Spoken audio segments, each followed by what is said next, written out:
67 AD. The Roman Empire. A boy has just undergone castration by order of the most powerful man alive. He's in agony, bleeding, yet instead of being left to die, they dress him in the finest imperial robes, apply makeup, jewels, and a bridal veil, then marry him to the emperor who ordered his mutilation. This wasn't a crime. This was an official imperial wedding, celebrated with full public ceremony and pomp. Welcome to the true story of Sporus, the boy Emperor Nero turned into his dead wife. For ancient historians recorded it in detail.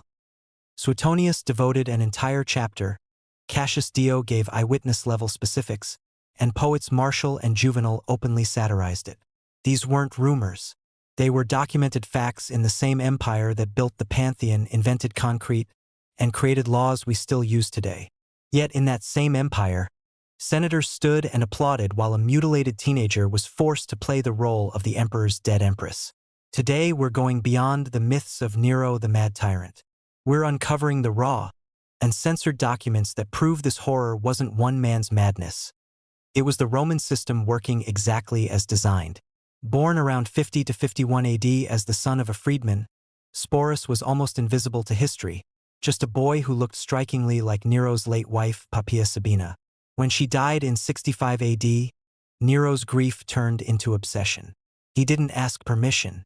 He didn't need it. His word was law.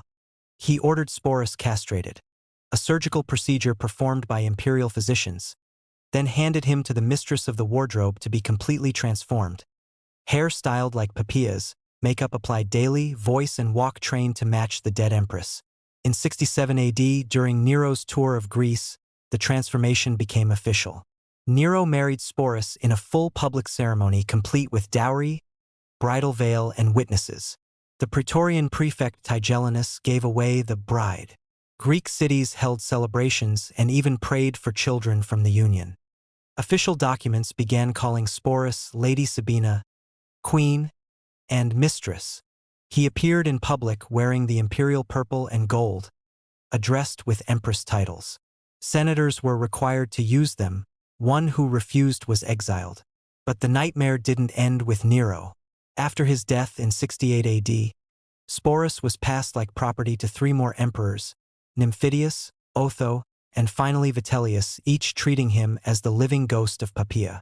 When Vitellius decided to use Sporus in a public arena execution, forcing him to reenact the rape and death of the goddess Proserpina, the boy made his final choice.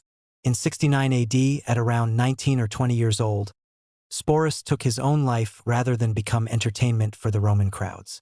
For emperors, 4 years of systematic abuse, one boy turned into a living prop by the most powerful empire on earth. The historians didn't hide this. They recorded it. Yet their tone reveals something even darker.